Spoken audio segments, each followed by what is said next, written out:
Mirëmëngjesi Agnesa, mirëmëngjesi për gjithë shikuesit. Sot është dita botërore e biodiversitetit dhe unë pranë meje kam profesorin Halil Ibrahimi, i cili është entomolog, po ashtu edhe profesor në Universitetin e Prishtinës, në Fakultetin e Shkencave Matematike dhe Natyrore në Departamentin e Biologjisë, i cili do na tregojë më thellësisht për biodiversitetin. I nderuar, fillimisht faleminderit shumë për kohën. Faleminderit për ftesën edhe për mundësinë që me fol për këtë ditë kaq të rëndësishme. Patjetër. Fillimisht flasëm në përgjithësi për biodiversitetin. Sa është e rëndësishme mbrojtja e biodiversitetit në Kosovë dhe sa po e mbrojmë ne? Kjo dita botërore e biodiversitetit është caktuar në mënyrë që njerëzve me u bë me dije që biodiversiteti nuk është veç një farë relikti, një farë vlere e largët, cilën duhet ose mundemi ose edhe nuk mundemi ta ruajmë.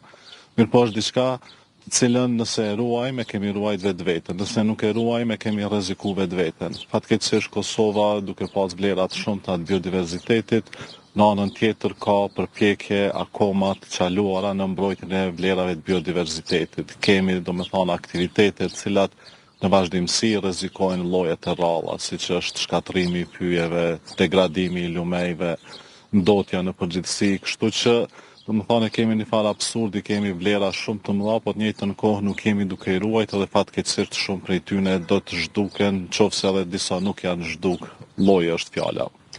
Flasim më konkretisht pra ne si individ. Cila është ajo pjesa që ne duhet ta mbrojmë, cilat janë pikat kyçe, që me një gjë shumë të vogël mund ta mbrojmë e gjithë diversitetin. Secili kemi atë rolin e vet, kemi ne si individ, ka familja, kanë institucionet, ne si individ për shembull mundemi me kontribu duke mos e ndot mjedisin, duke pas kujdes për mjediset natyrore, për hapësirat e gjelbra, duke ju fol tjerëve, fëmijëve, familjarëve tonë për me i mbrojt këto vlera. Institucionet në anën tjetër munden me bërë shumë ma tepër në mënyrë që me u zbatu ligji, sepse definitivisht kemi aktivitetet shumë të cilat janë dukshme, gjithandej kemi mbeturina në për mjediset më të bukura të Kosovës. Në për lumejt më të bukur të Kosovës gjenë mbeturina nga më të lloj-llojshmet. Pyjet vazhdojnë me u prej, mjediset tjera natyrore vazhdojnë me u shkatru. Kështu që qofse të gjithë përpiqemi, atëherë besoj që edhe mund të ruhen këto vlera, edhe në anën tjetër kjo është edhe në dobinë e gjithë secilit. Kur kemi të ruajtur na vlerat e biodiversitetit, kemi një mjedis më të shëndosh. Kur kemi një mjedis më të shëndosh, kemi edhe një jetë të njerëzve më të shëndetshme. Kështu që i bëjmë favor edhe vetvetes në fakt duke i ruajtur këto vlera të biodiversitetit. Pjesë e biodiversitetit janë edhe insektet dhe ju shuheni që jeni edhe zbulues të disa prej insekteve të cilat rrallë gjinde në Kosovë. Tregona pak a shumë, i kemi edhe fotot këto, cilat janë prej tyre më të rralla dhe cilat i keni zbuluar. Po, do të thotë që përmenda edhe në fillim ne kemi fatin që jetojmë në një mjedis në Kosovë, në Ballkan në përgjithësi, i cili quhet për vlera të larta të biodiversitetit, për lloje të shumta të rralla endemike, jo vetëm të insekteve, po edhe të kërmejve, të grupeve tjera. Me insekte do të thotë mirëm prej shumë vitesh edhe gjatë këtyne hulumtimeve të viteve të fundit edhe kemi gjetë lloje të cilat janë endemike të Kosovës, do të thotë janë zbulu prej Kosovës edhe gjenden vetëm në Kosovë. Këtu për shembull kam disa prej këtyne fotografive. Kjo e para këtu është Drusus sharrenzis, që është një lloj që është zbulu në vitin 2015 prej bjeshkëve të sharrit. Për nga ka marrë edhe emrin, është një lloj i cili e ka një rol shumë të rëndësishëm në vetë pastrimin e ujrave, po në anën tjetër është shumë i cënueshëm prej veprimeve të njerëzve, prej prerjes së pyjeve, prej dëmtimit të lumejve e tjerë. E fokusojmë pak edhe për shikuesin? Do thotë kjo është një lloj që jeton në ujra pjesën më të madhe të jetës së vet, mandej edhe fluturon një kohë të shkurtër si flutur, me thonë ashtu, edhe është i kufizuar vetëm në bjeshkët e sharrit. Këtu mandej është një lloj tjetër që ka një emën i cili asocion me emrin e vjetër të pejës, Rhiacophila siparantum. Siparantum është emri i vjetër i pejës. E ka marrë këtë emën sepse është zbulu prej asaj zone, do të thotë prej bjeshkëve të Rrugovës afër pejës, nisoi edhe ky lloj.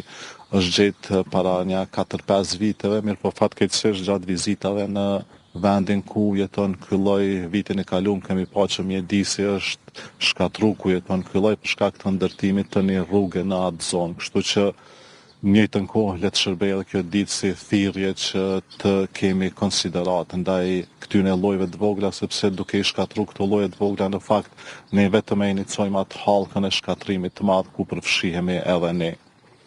Mandej këtu kam Drusus Dardanicus, që e ka një emër madhështor që asocion me qytetin e vjetër të Dardanis, për arsye se është gjetë në atë afërsi, do të thotë në zonën e Llapit ku ka ekzistuar ky qytet. Mandej, gjithsesi.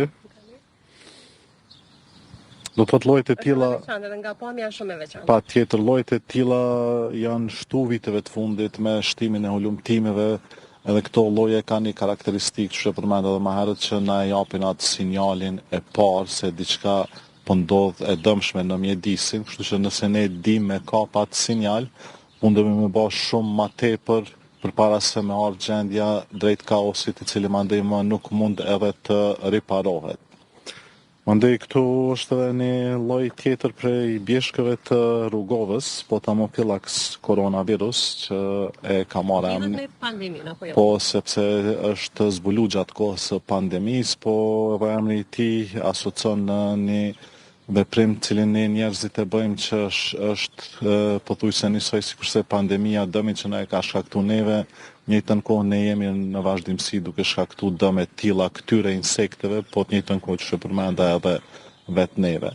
Lista e llojeve të tilla në fakt është shtu viteve të fundit, pothuajse gati çdo ulumtim në zona të tilla të izoluara sjell diçka të re. Për shembull, këtë vit në fakt është gjetë një lloj prej bjeshkëve të Deçanit, cilin e kemi emërtuar Tinodes lumbardhi, prej emrit të vet lumit, po që është i rrezikuar akoma pa u përshkruar për faktin se e ka një popullat shumë të vogël, po të njëjtën kohë mjedisi ku jeton ky lloj është i rrethuar me shumë veprime të dëmshme, duke filluar prej hidrocentraleve, prej degradimit të lumejve, duke pas parasysh që shumica e këtyre llojeve të rralla janë lloje të lumejve, atëherë definitivisht rrezikohen këto lloje, rrezikohen vlerat e tilla të rralla të Kosovës, po to e pas parasysh që uji është thelbësor për gjithçka në jetën tonë, atëherë kemi edhe ujë më pak të cilësor, edhe në njëjtën kohë edhe do të thotë që kemi edhe jetë më pak të shëndetshme të vetë neve njerëzve që jetojmë në këto mjedise.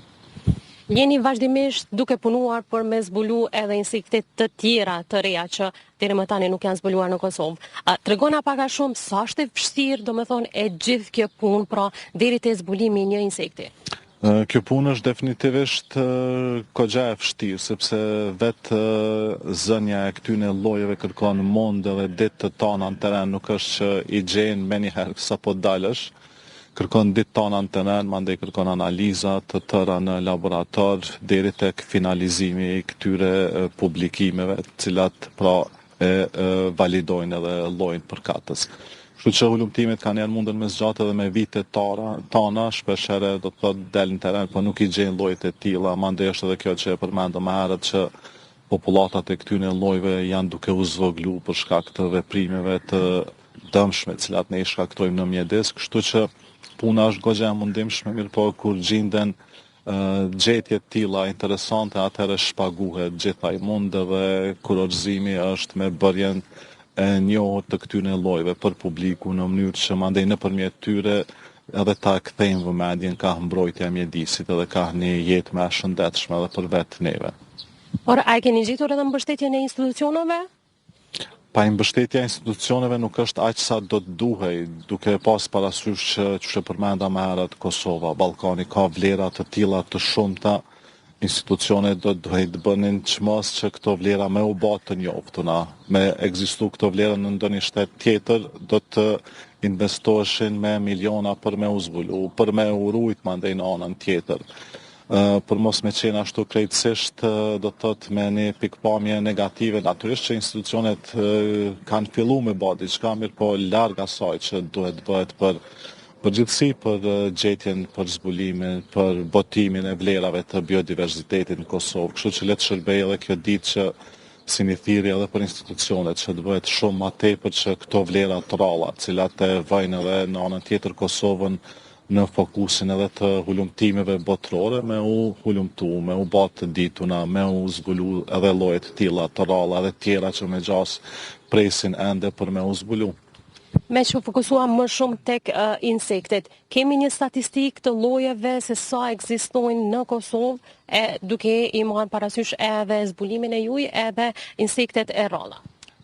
Akoma nuk ka ndonjë regjistër final ashtu. Ne kemi punu librin e kuq para disa viteve të faunës së Kosovës, ku kemi përfshi disa lloje, cilat i kemi vlerësu deri tash. Aty i kemi përfshi në përgjithësi 306 lloje të kafshëve, mirë po natyrisht numri është shumë i madh, sidomos i insekteve.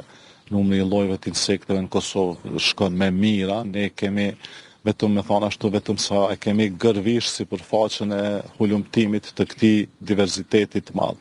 Kështu që deri tash natyrisht i njihen dikun ndoshta me qindra lloje, mirë po numri definitivisht është me mijëra. Nuk do të thotë që të gjitha këto janë tralla, shumë prej tyre janë gjithandej të përhapura, mirë po midis tyre natyrisht që ka edhe lloje cilat presin ende me u zbulu, dhe ato jo vetëm prej insekteve, po edhe prej grupeve tjera, prej kërmejve për shembull, prej merimangave ose prej shumë grupeve tjera cilat akoma nuk janë hulumtuar aq sa duhet. Në pranverë fillon edhe dezinsektimi. Sa i bën dëm insekteve, pra edhe si duhet të jetë kjo? Do të ketë domethënë një kufizim të dezinsektimit? Qoftë qytet apo edhe në për hapësira të gjelbra të tjera? Patjetër, dezinsektimi natyrisht bëhet për qëllime të caktuara cilat janë të dobishme për njerëzit, mirë po definitivisht shkakton një problem jashtëzakonisht të madh për llojet e insekteve, kështu që kur bëhet edhe kur duhet patjetër me u bë, definitivisht duhet me pas kujdes që të mos preken hapësirat e gjelbra edhe në zonat urbane, aq më pak në zonat rurale ku vlerat janë më të larta, kështu që të kursehen këto zona prej dezinsektimit, sepse duke shkatru këto lloje të insekteve, në fakt ne nuk i shkatrojmë vetëm insektet, po në mënyrë zinxhirore edhe bimët me cilat janë të lidhura këto lloje. Në anën tjetër, mandej ne edhe krijojmë një mjedis shumë të pashëndetshëm edhe për vetë neve njerëzve që jetojmë në këto mjedise.